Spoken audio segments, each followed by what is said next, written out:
Hello guys, welcome back to my channel. ఈరోజు day 3 of South India trip. ఈరోజు మామూలుగా మేము ప్లాన్ ప్రకారంగా రీచ్ అవ్వాల్సిన డెస్టినేషన్ అయితే రామేశ్వరం. బట్ మాకు ఈ ఎర్లీ మార్నింగ్ జర్నీస్ కానీ అండ్ ఈ క్లైమేట్ చేంజ్ వల్ల నాకైతే హెల్త్ అనేది కొంచెం డిస్టర్బ్ అయింది. నైట్ నుంచి ఫుల్ జలుబు అండ్ ఫీవర్ అయితే వచ్చింది. ఒక ట్యాబ్లెట్ వేసుకున్నా అయితే కొంచెం సెట్ అయింది. బట్ ఎందుకు ఊరికే మీన్ ఇంకా 12 days అయితే ట్రిప్ ఉంది కదా, ఎందుకు మళ్ళీ మధ్యలో బాడీని స్ట్రెయిన్ చేయడం అనేసి మధురై అయితే ఈరోజు స్టాప్ అనుకున్నాం. మధురై అయితే మనకు ఇక్కడ నుంచి ఒక 120 kilometers అయితే ఉంది. ఇప్పుడు మీరు చూస్తున్నారు కదా, మనం ఈ హోటల్ లొకేషన్ అయితే మీకు ఒక రిమోట్ ఏరియా లాగా ఉంటుంది మొత్తము. కానీ మీకు ఒక ప్రైవసీ కానీ ఈ వెహికల్ సౌండ్స్ లేకపోతే జనాల మధ్యలో నుంచి ఒక ప్రైవేట్గా ఉండాలనుకుంటే ఇది మాత్రం చాలా బెస్ట్ ప్లేస్ చెప్పాలంటే. కానీ మీ ఈ ఏరియాని కనుక్కోవడానికే మీకు చాలా టైం తీసుకుంటుంది. అండ్ ఇక్కడ నుంచి మీరు ఎక్కడికైనా పోవాలంటే కానీ మీకైతే టైం పడుతుంది. అదైతే గుర్తుపెట్టుకొని కాస్ట్ అయితే తక్కువ. మనం ఇక్కడ నుంచి స్టార్ట్ అయిపోయినాం 10:30కి మార్నింగ్. మొత్తం హోటల్ అయితే వెకేట్ చేసాం. ఇంకా నైట్ మేము రీచ్ అయ్యే లోపలికి ఈవినింగ్ 3:30 అయింది. నిన్న 3:30కి ఓన్లీ 3కి దగ్గర మేము కొడైకెనాల్ రీచ్ అయ్యింటే ఈ లొకేషన్కి మేము రీచ్ కావడానికి ఆ గూగుల్ చూపించిన లొకేషన్స్ కానీ ఆ సందులు కానీ చూపించడం వల్ల ఒక పంచాయతీ అయ్యేసి ఎక్కడెక్కడ సందుల్లో దూరి ఇంక ఇది కాదనేసి ఇంకా మెయిన్ రోడ్ తీసుకొని అక్కడ నుంచి ఈ లొకేషన్కి రీచ్ అయినాం మేము. ఇక్కడ నుంచి మేము స్టార్ట్ అయిపోయాం. ఇక్కడ మొత్తం మనకు ఏంటంటే మొత్తం హిల్ ఏరియా అనుకోండి. మీకు ఏ వీధి కానీ ఏం ఎక్కినా మీకు హిల్ అప్ కానీ హిల్ డౌన్ కానీ ఇవే ఉంటాయి. మీకు కొంచెం బైక్ మీద ఆ కంట్రోలింగ్ లేకపోతే ఖచ్చితంగా బైక్ అనేది బోర్ల పడుతుంది, ఖచ్చితంగా యాక్సిడెంట్ అయితే అవుతుంది. చూసుకొని పోవాలి ఇక్కడైతే మొత్తము. నాకైతే ఆ గూగుల్ లొకేషన్లో చూపించినప్పుడు ఒక ఏరియాలో 60 degrees 60 to 70 degrees స్ట్రైట్ ఉంది రోడ్. అయితే ఎట్లా అనిపించింది, ఇంకా బైక్ వెనక పడుతుంది అనుకున్నా. అండ్ ఇది ఇంకా ఫ్యూయల్ తక్కువ ఉంది. ఇంకా నెక్స్ట్ మనం ఘాట్ రోడ్ కొంచెం ఒక 50 kilometers ఉంటుంది కాబట్టి ఫ్యూయల్ స్టాప్ తీసుకొని ఇక్కడ కొడైకెనాల్లో ఫ్యూయల్ ఫిల్ చేయించుకున్నాం.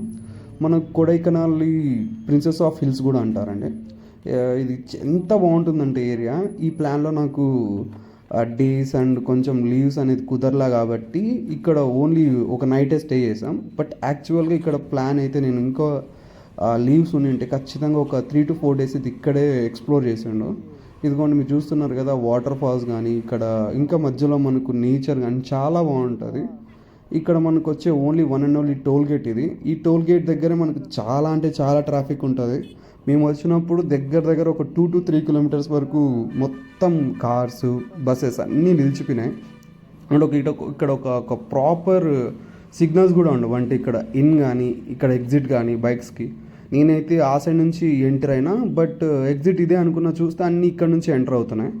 చాలా ట్రాఫిక్ అయితే ఉంటుంది. కానీ ఈరోజు అయితే తక్కువ ఉంది ట్రాఫిక్.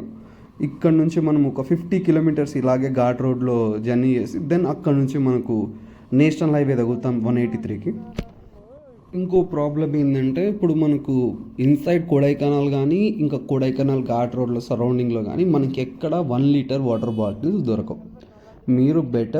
మీరు ఇక్కడ నుంచి వస్తున్నప్పుడు ఖచ్చితంగా వాటర్ బాటిల్స్ అయితే తెచ్చుకోండి. నాకు ఒక లక్కీ వాటర్ బాటిల్ ఉండే, ఆ జర్నీలో అది ఎక్కడో పడిపోయింది. ఇంకా అక్కడ నుంచి దాని తర్వాత మేము ఇక్కడ వాటర్ బాటిల్ తీసుకోలేదు. వచ్చేటప్పుడు ఇక్కడ వాటర్ బాటిల్ ఉంటుందో అని ఒక నమ్మకంతో వచ్చినాం. చూస్తే ఓన్లీ 5 liters ఒక కిన్లేదు, ఒక పెద్ద వస్తుంది చూడండి క్యాన్, అట్లాంటిది ఇచ్చినాడు ఇక్కడ మొత్తం. అది ఒక తాగితే 1 liter తాగుతాం ఇక్కడ.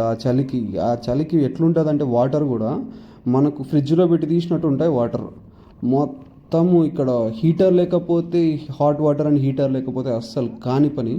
ఇక్కడ నుంచి మనం జర్నీ అయితే స్టార్ట్ చేస్తాం. ఈ రోడ్ అయితే మనకు బాగుంటుంది, కానీ మధ్యలో కొంచెం రోడ్ రిపేర్స్ కానీ గుంతలు కానీ ఉన్నాయి రోడ్లో అయితే. కానీ మొత్తం కొండల మధ్యలో చెట్లు, యువతల కొండలు. ఈ ఏరియా చెప్పాలంటే మన కొడైకెనాల్ సీ లెవెల్ నుంచి ఒక 2000 meters హైలో ఉంటుంది. అందుకే కానీ ఇది మొత్తం ఇంత చలిగా మొత్తం యువతల చెట్లతో నేచర్తో మొత్తం నిండిపోయి ఉంటుంది. మీరేమైనా కార్లో ఏమైనా ప్లాన్ చేస్తే కానీ మీకైతే డ్రైవింగ్ మంచిగా ఉంటే కానీ ఈ ఏరియాకి రండి, లేకపోతే రాకండి అసలు. ఏదో చెప్తున్నా అంటే ఈ రోడ్స్ కానీ ఎంత మీకు చాలా వరకు మీకు బ్లైండ్ కర్వ్సే ఉంటాయి ఇక్కడ మొత్తము. మీకు అవతల వెహికల్ ఎక్కడ వస్తుందని కూడా ఐడియా ఉండదు అంటిల్ అన్లెస్ వాడు హారన్ కొడితే తప్ప. చాలా బ్లైండ్ కర్వ్స్ ఉంటాయి ఇక్కడ. మీకు డ్రైవింగ్ ఓకే మేము ఇట్లా మేనేజ్ చేయగలమంటేనే రండి ఈ ఏరియాస్లో, మీకైతే డ్రైవింగ్ చాలా కష్టమవుతుంది. అండ్ ఇక్కడ నాకైతే ఫుల్ దాహం వేస్తుంది. ఒక 2-3 చోట్ల ఆగి అడిగిన ఏమైనా 1 లీటర్ వాటర్ బాటిల్ ఉంటుంది అనేసి. లేదు, అందరి దగ్గర 5 లీటర్సే ఉంది. ఆ పెద్ద డబ్బా పెట్టుకున్నాడు, కొంతే అదే కొనాలా. ఇంకా చాలేరా, ఇంకా 50 కిలోమీటర్స్ డ్రైవ్ చేద్దాము, ఘాట్ దిగుతానే చూద్దాం అనుకున్నాం. ఇట్లే ఇంకా స్టార్ట్ అయిపోయినాం 50 కిలోమీటర్స్. రోడ్లు కొన్ని ఏరియాలో అయితే పక్కన కొండలు వస్తూ ఉంటాయి. ఆ రోడ్డు ఇక్కడ చూస్తున్నారు కదా, ఇక్కడ రోడ్డు ఇట్లుంటుంది.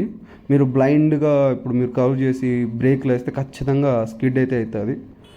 కొన్ని చోట్ల అయితే మాకు ఆ నేచర్ని చూస్తే అక్కడే ఉండిపోవాలా, ఒక 2-3 గంటలు అక్కడే ఉండిపోదాము, కూర్చుందాం ప్రశాంతంగా అనుకున్నాం. కానీ ఈవినింగ్ రీచ్ అవుదాం, మళ్ళీ అమ్మవారి దర్శనం ఉంది కదా, ఎంతసేపు దర్శనం పడుతుందో మనకు తెలియదు అనుకొని ఇంకా స్టార్ట్ అయిపోయినాం మేము. రెస్ట్ తీసుకోవాలి, బాడీకి అయితే ఖచ్చితంగా రెస్ట్ కావాలా. చూద్దాం, నైట్ స్టే చేస్తే బాడీ ఎట్లా సెట్ అవుతుందో దాన్ని బట్టి ఇంకా తర్వాత రోజు ఉండాలా లేదా అనుకొని స్టార్ట్ అయిపోయినాం మేమైతే. మొత్తం నేచరే అండి, మధ్యలో కానీ ఎక్కడ కానీ మీకు ఇల్లులు కానీ చాలా తక్కువ. కొన్ని చోట్ల ఉంటుంది ఇల్లులు, కానీ చాలా చోట్ల మీకు మొత్తం నేచరే ఉంటుంది. అండ్ దెన్ ఇంకోటి ఏంటంటే మీకు ఇక్కడ ఓవర్టేకింగ్ అనేది కూడా ఇప్పుడు సపోజ్ కార్లకైతే ఓవర్టేకింగ్ చేసుకుంటూ వెళ్ళిపోవచ్చు మనం బైకుల్లో, కానీ బస్సులు వచ్చినప్పుడే ఓవర్టేకింగ్ మనకు చాలా అంటే చాలా కష్టం అవుతుంది. ఆ బస్సు వెనుక పోతానే ఉండాలి, వాడు ఎక్కడ స్లో చేస్తాడో, వాడు ఎక్కడైనా ఏమైనా దింపాల ప్యాసింజర్స్ని అప్పుడు వాడు స్లో చేస్తాడు, అంతవరకు మనం ఆగుతూనే ఉండాలి. ఎందుకంటే ఇక్కడ చాలా చిన్న స్పేస్, మనకు వ్యూ కూడా ఉండదు అవతల వెహికల్స్ ఎక్కడ వస్తున్నాయి ఏమనేసి. ఈ రూట్లోనే నేను ఒక యాక్సిడెంట్ కూడా చూశాను. యాక్సిడెంట్ అయితే జస్ట్ ఒక 2 మినిట్స్ 3 మినిట్స్ బ్యాక్ అయినట్టుంది. ఎట్లా అంటే ఒక బైక్ పోతా ఉంటే దానికి ఆపోజిట్లో కార్ వచ్చేసేసి గుద్దేసింది.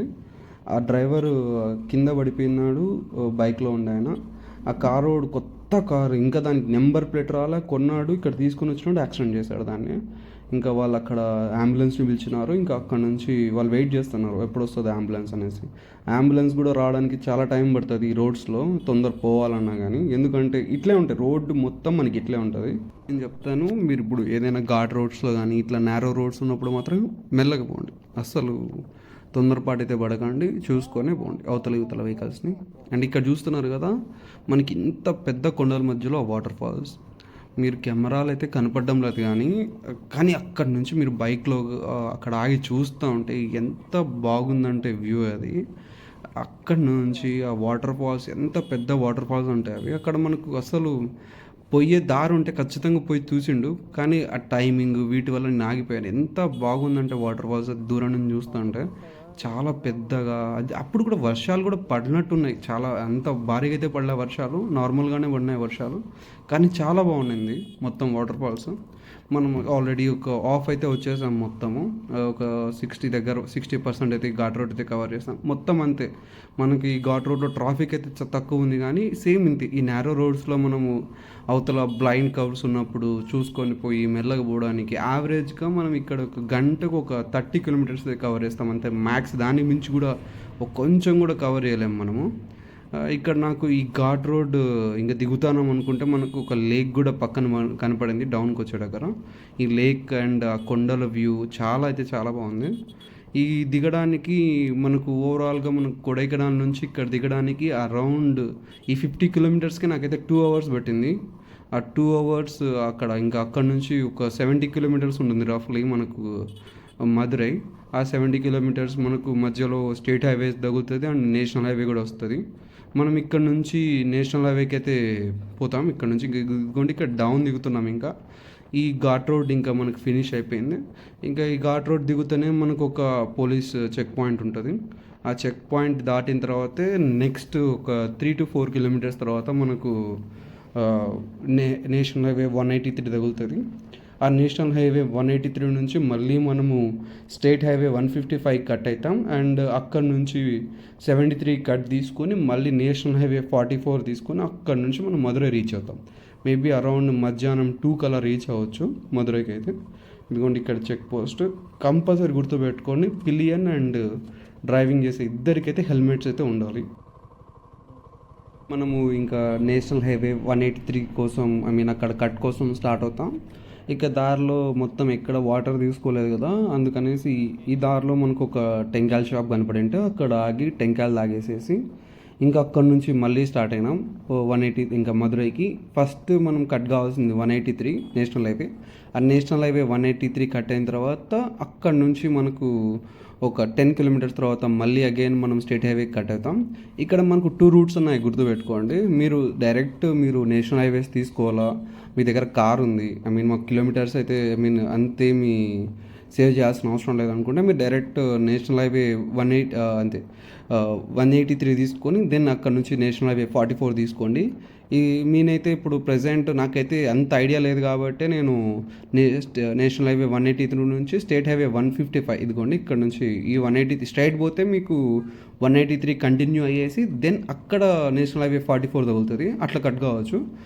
కానీ నేను ఇక్కడే గూగుల్ని ఫాలో చేసి ఇక్కడ నుంచి పోయాను. ఇది మొత్తం మనకు టౌన్లో నుంచి పోతుంది, రోడ్డు కూడా అంత బాగున్నది. మీకు ఇది మీరు బెటర్ అక్కడ నుంచి NH 183 టు NH 44కి అయితే కట్ కావండి.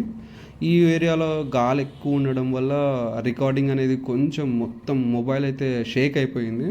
ఇంకా సరే అనేసి రికార్డింగ్ అయితే ఇంకా కొంచెం సేపు తర్వాత రికార్డింగ్ ఆపేసాను నేను, ఎక్కడ మొబైల్ కింద పడిపోతుందో అనేసి. దెన్ అక్కడ నుండి నైట్ అయితే ఇంకా మేమైతే మధ్యాహ్నము 1:32 కలా మేము చేరేసాం మధురైకి. ఆ మధ్యాహ్నం మధురై అమ్మవారి అయితే దర్శనం ఉండదన్నారు, మీనాక్షి అమ్మవారిది. టెంపుల్ ఎంత బాగుందంటే మీరైతే ఖచ్చితంగా ఎవరైనా హిందూస్ వచ్చేటట్టయితే మీరు మీనాక్షి అమ్మవారి టెంపుల్ అయితే ట్రై చేయండి, చూడడానికి చాలా బాగుంటుంది. మేము ఇక్కడ నైట్ స్టే చేసి ఈవినింగ్ పోయి అమ్మవారి దర్శనం చేసుకున్నాం. నైట్కి ఇంకా దేవుడి దేవల్ల మొత్తము మార్నింగ్ కల్లా హెల్త్ అయితే మొత్తం సెట్ అయింది, ఫుడ్ మొత్తం మంచిగా పడింది. ఇంకా ఎనర్జీతో ఎర్లీ మార్నింగ్ 5:30కి అయితే స్టార్ట్ అవుదామని ప్లాన్ చేసాం. ఇది ఈరోజు మనకు డే 3.